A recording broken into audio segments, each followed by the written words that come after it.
Bună ziua! Nu vă supărați, domnul? Lucrați cumva aici pe defileu? La ce firmă sunteți? Energizant.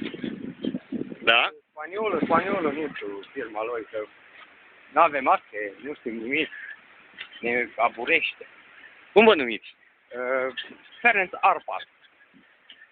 Și Cum să vă spunem noi aici, în România, defileu este în lucru de 2 ani, de 3 ani de zile, se gata peste 5 ani. de fapt astăzi cam ce ați lucrat așa pe defileu? Am plimbat ciocanul, cum să vă spun la dumneavoastră, se plimbă ciocanul de la 1 kilometru la altul. Păi, nu că am observat că...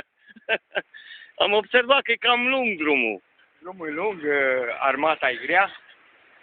Cum să vă spun, domne, în România se lucră foarte tare. Și ce lucrați? Ce se lucrează aici? Nu știm nici noi. Se toarnă betoane la deal, se vine la vale. Nu știm cam spre ce direcție mergem. Ori la Târgu Jiu, ori la Petroșan, nu știm. Ori la Bumbejiu. Faceți anumite ceva lucrări de rigole, nu? Facem niște lucrări ce au făcut străbunilor noștri la Găleată. Noi facem acum, demolăm. Se demolează în stil haotic. Haotic, da. E Un peisaj foarte frumos. Foarte frumos. Văd niște rigole cu... Da, este o rigolă turnată la 5 santi betonul, restul pământ. Restul pământ, spuneți?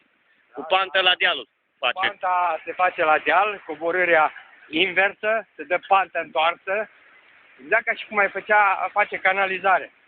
În loc să te caci în jos, te caci în sus. Foarte frumos. Frumos defileu, băi, Jiul este cel mai frumos defileu din România. Nu se compară cu nimic. Mai aduceți o firmă spaniolă, se va lucra nu 5 ani, 7 ani. 7 ani, sigur că da. Văd că Aici vă rog frumos să vedeți semnele. Da? Sau unul peste altul, dar așteaptă muncitorii, care nu sunt. Păi și cât sunteți, de fapt? Nu știu, suntem vreo 25, dar din care lucră numai 5. Și cu tot cu șeful de echipă merg la masă. Da? Da, este foarte frumos defileu. Vă rog frumos să filmați, ursul, ăla și că a văzut ursul, mai e ursul în pulă, tot așa se vede acolo. L-a văzut ursul, băga mea și pula în ochiul lui, cu ursul lui.